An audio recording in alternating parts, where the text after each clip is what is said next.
जय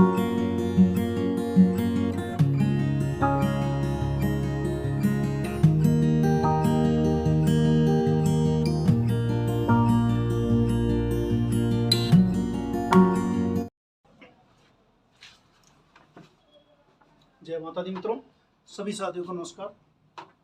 महाविद्या जनी ज्योतिष के एस्ट्रोटॉक सीरीज में मैं किशोर नाथ आप सबका स्वागत करता हूं। आज मैं आप लोगों को बतलाने वाला हूं कुंभ लग्न के बारे में। कुंभ लग्न और कुंभ राशि जिनकी है, कुंभ लग्न हो जिनकी कुंडली में, अगर आपका लग्न कुंडली में कुंभ लग्न है और कुंभ राशि है तो आपके साथ क्या क्या चीज़ें होंगी, कौन कौन से ग्रह आपके लिए अच्छे होंगे, कौन कौन से ग्रह से आपको संघर्ष मिलेगा, क्या करने से आपको फायदा होगा, किस परिस्थिति में क्या क्या चीज़ें होंगी, ये सारी बातें मैं केवल लग्न पर, केवल लग्न से क्या क्या चीज़ें आपकी कुंडली में हो सकती हैं, मैं सारी बातें बतलाने जा रहा हूँ।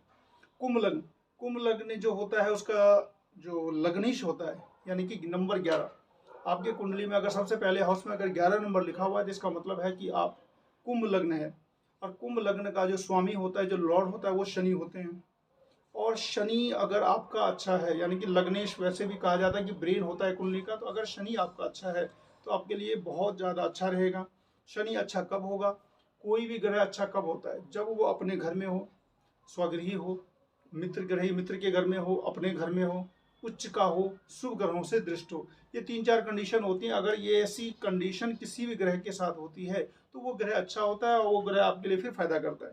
तो अगर शनि अगर आपके लिए अच्छा है तो आपका ओवरऑल आपका स्ट्रगल बहुत कम हो जाएगा, आपको लाइफ में फायदा मिलेगा।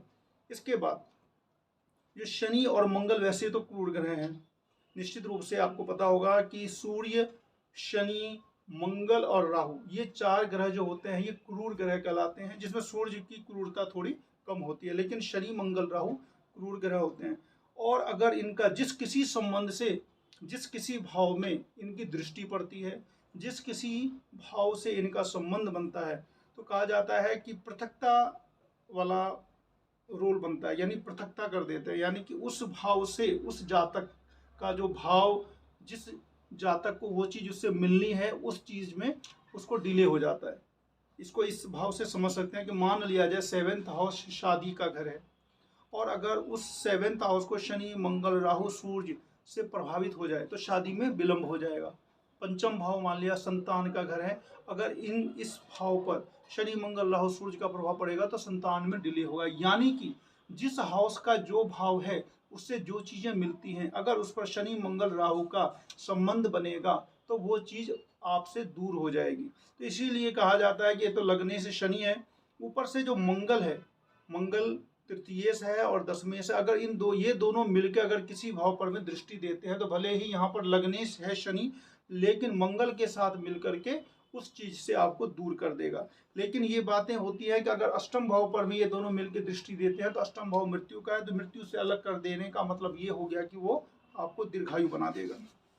अगर मंगल आपका बली हो गया, मंगल बली मतलब थर्ड हाउस का जो स्वामी है यहाँ पे मंगल है।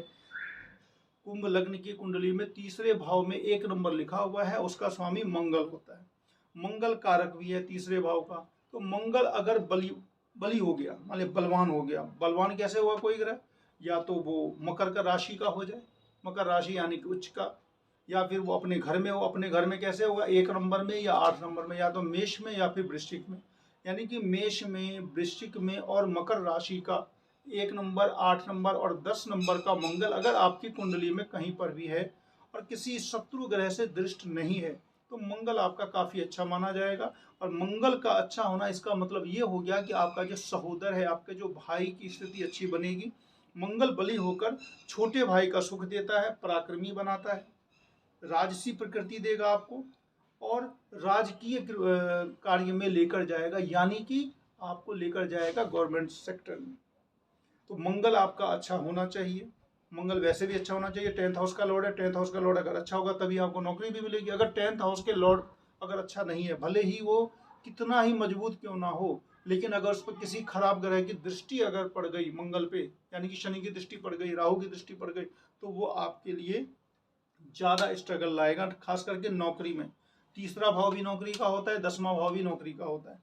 सुन लीजिए अच्छी तरीके से, बिल्कुल मैथमेटिकल एनालिसिस होता है, 100% यूनिवर्सल है कि अगर कुंभ लग्न की कुंडली है, तीसरे भाव में 1 नंबर लिखा है, 10th हाउस में 8 नंबर लिखा है, दोनों भाव जो होता है वो नौकरी के होते हैं, तीसरा भी और 10वां भी, और उसका स्वामी है मंगल। और अगर वो मंगल अगर अच्छा है तो अच्छी नौकरी देगा। अगर उस मंगल पर किसी राहु या शनि की अगर दृष्टि है, या राहु या शनि से संबंध बनाते हैं उस मंगल, तो आपको नौकरी में दिक्कत आएगी, नौकरी मिल करके छूट भी सकती है, या नौकरी मिलेगी नहीं, या फिर नौकरी मिलने में बहुत ज़्यादा स्ट्रगल करना पड़ेगा। तो ये आप अपनी कुंडली से देख सकते हैं, जो हमारे जीवन का जो संघर्ष होता है वो हमारे कुंडली के अंदर नजर आ जाता है। और कहते हैं ना कि जब बीमारी अगर पता चल जाए, उसका उपाय किया जाए, तो फिर वो बीमारी ठीक भी हो जाती है। तो कुंडली क्या है, ये डायग्नोसिस से इससे पता चल जाता है कि हमारी समस्या क्या है। और ये मैं ओवरऑल केवल लग्न के आधार पर आप लोगों को बतला रहा हूँ, ताकि आप अपनी कुंडली खुद से चेक कर पाए कि अगर आपका कुंभ लग्न है तो आपके साथ क्या क्या चीजें होने वाली है। अगर मंगल बली हो गया तो छोटे भाई का सुख देगा। उसके बाद आ जाते हैं शुक्र के बारे में। शुक्र जो है वो आपका प्रबल बली राजयोग कारक हो गया। क्यों हो गया? केंद्र और त्रिकोण दोनों का जो लॉर्ड हो गया वो शुक्र हो गया। 4th हाउस का भी लॉर्ड हो गया, 9th हाउस का भी लॉर्ड हो गया, यानी कि चतुर्थेश भी हो गया और नवमेश भी हो गया।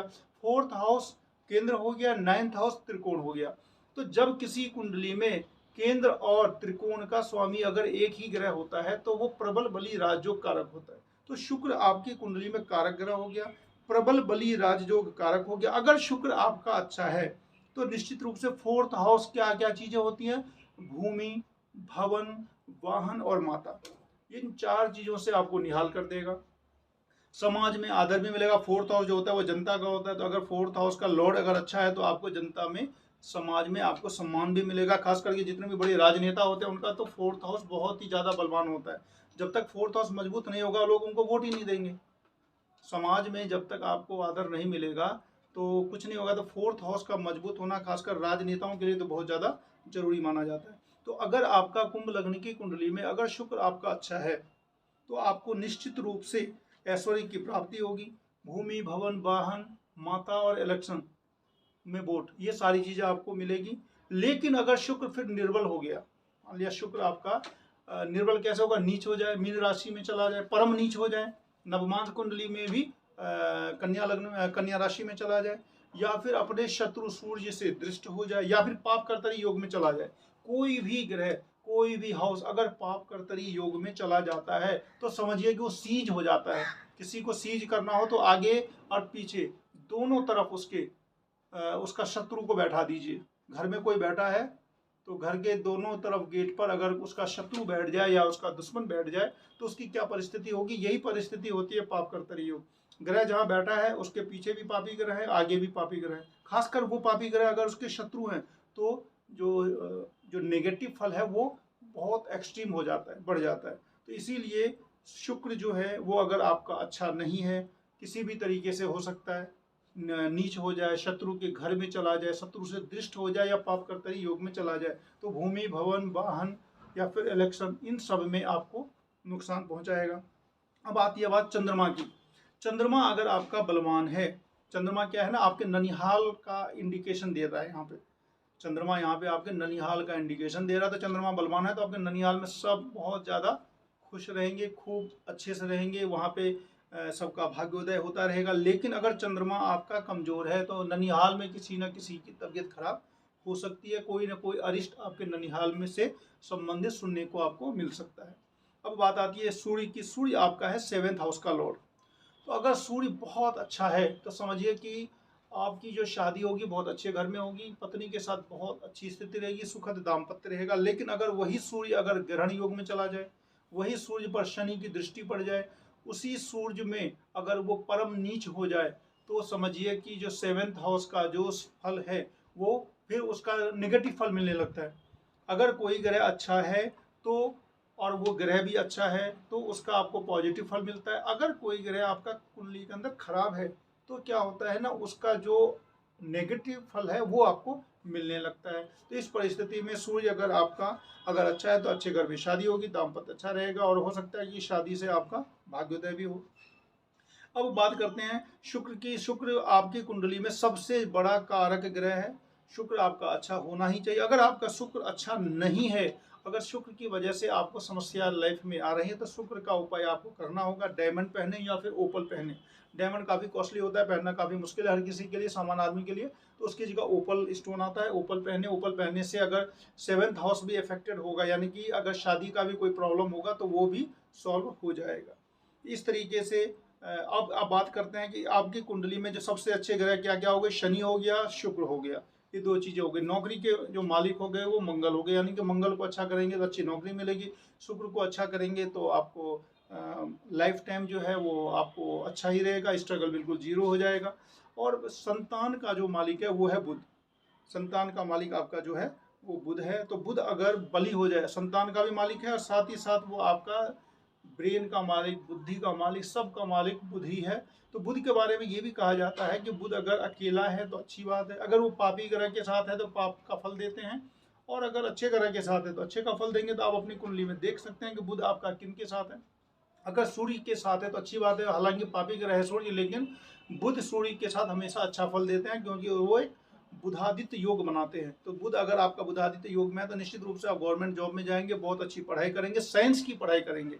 ये भी एक चीज देखा जाता है कि बुधादित्य योग अगर है तो निश्चित रूप से 99% साइंस की पढ़ाई में अग्रसर होते हैं। और लेकिन अगर बुध अगर कमजोर हो गया, अगर बुध आपका कमजोर हो गया तो आपका स्वास्थ्य का भी अरिष्ट कर सकता है। इस तरीके से कुंभ लग्न के अंदर में आपको अगर कुछ करना चाहते हैं तो आप अपने लग्न शनि को मजबूत करें, शुक्र को मजबूत करें, बुध को मजबूत करें। और जो बात है चंद्रमा को भी आप महादेव की पूजा कर सकते हैं चंद्रमा के लिए।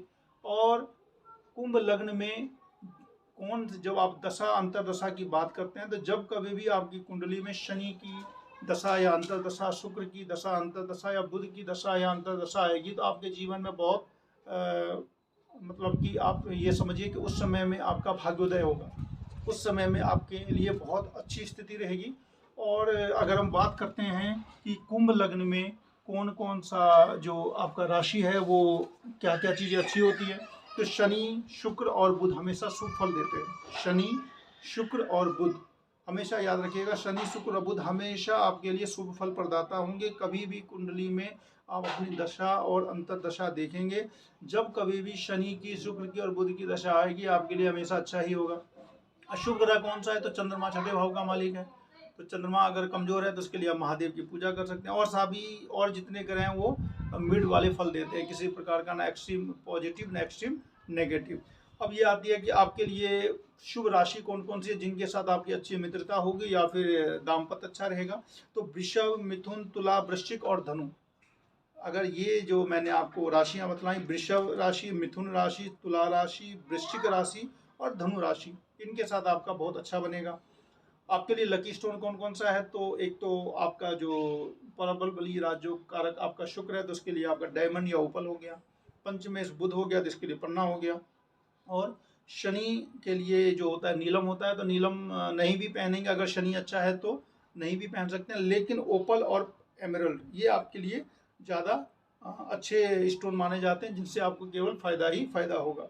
शुभ अंक आपके लिए है 2 नंबर, 3 नंबर और 7 नंबर। और इस साल के बारे में मैं आप लोगों को बतला दूं कि अगर शनि इस साल जो है आपके लग्न में ही आ चुके हैं, पूरे 2.5 साल के लिए शनि आपके लग्न में आ गए हैं, जो एक पंच महापुरुष योग बनाएंगे। पंच महापुरुष योग बनने से होता क्या है कि ये बहुत बड़ा राजयोग है। पंच महापुरुष योग होता है कि अगर शनि यदि अपने घर में अपना स्वगृही होकर के केंद्र में आ जाए तो उसको पंच महापुरुष योग कहा जाता है। शनि से ये योग बन रहा है तो इसको शश योग कहते हैं। तो शश योग इस साल आपके लिए आपके पिछले वाले सारे स्ट्रगल को दूर कर देंगे और इस 2.5 साल में आपके लिए काफ़ी फायदा होगा। बृहस्पति इस साल थोड़ा सा गड़बड़ स्थिति में है, तो लेकिन आय से संबंधित थोड़ा सा आपको इस साल स्ट्रगल करना पड़ सकता है। उसके लिए आप गुरु की अपना पूजा करें। और सबसे बड़ी बात है कि माता दुर्गा की आपको आराधना करनी है, क्योंकि शुक्र जो है आपको प्रबल बली राजयोग कारक है, शुक्र के लिए माता दुर्गा जी की आराधना की जाती है। तो इस तरीके से कुंभ लग्न का के बारे में मैंने आप लोगों को बतलाया, ओवरऑल बतलाया, कोई ये नहीं कि केवल 1 साल के बारे में बतलाया, लाइफ टाइम के बारे में बतलाया कि अगर कुंभ लग्न है, कुंभ राशि है, तो आपके साथ कौन से ग्रह कैसी परिस्थिति करेंगे, कौन से ग्रह आपको फायदा देंगे, कौन से ग्रह आपको फायदा नहीं देंगे। तो इस तरीके से कुंभ लग्न का ये कंप्लीट होता है। नेक्स्ट वीडियो में मैं मकर लग्न और मकर राशि के बारे में बतलाऊंगा। अगर आप लोगों को ये अच्छा लगता है तो निश्चित रूप से शेयर करें, लाइक करें, सब्सक्राइब करें और मिलते हैं नेक्स्ट वीडियो में। तब तक के लिए नमस्कार।